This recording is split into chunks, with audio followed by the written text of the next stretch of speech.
In this week's Torah reading, we have the classic teaching of what happens when we desire kavod, honor. We see Korach and his men gather against Moshe and Aaron, challenging their leadership and looking for honor. Now the Talmud teaches us that if a person runs after honor, he'll never find it. The honor will run away from him. Oh, but why should that be? I mean, if a person is very ambitious and he keeps climbing up the corporate ladder, or let's say he becomes very powerful in politics, he should automatically be honored. Well, yes and no. You see, honor in our world comes from one of two things. It could be from money, because the wealthy person is always seen as more important. So a lot of the times it comes out that it's his money that's being honored and not the person at all. We also know that a person never has all his desires filled in this world, so he'll never have enough money. And this could lead him to use unethical means to get more money, and no way will that bring honor. Another way people run after honor is with their own expectations of how they should be treated. Don't you see who I am? Don't you know that I deserve that position? We all know people like this, and I think we can agree no one feels like showering them with honor.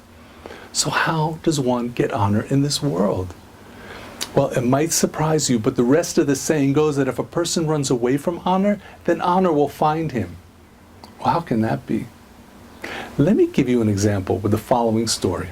Rabbi Moshe Feinstein, he was one of the leaders of American Jewry from the time he settled in New York City in around 1937.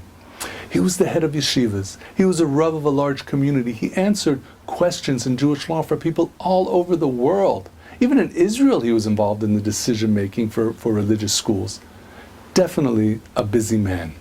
On Erev Pesach, when not only busy rabbis are busy, but everyone is busy, either cleaning, cooking, or preparing for the Seder. This is when Mrs. Schreiber, an older woman from the community, she would call the home of Rav Feinstein and ask him if her heart medication was kosher for Passover. Rav Feinstein would calmly say, Mrs. Schreiber, your medicine is fine to take on Passover. Don't worry about a thing, just stay healthy and have a good yontif.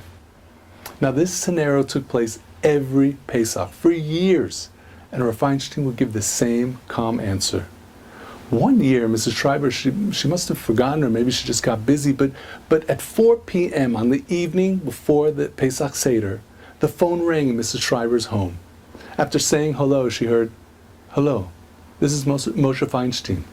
I didn't hear from you today and wanted to see how you are and wish you a good yontif."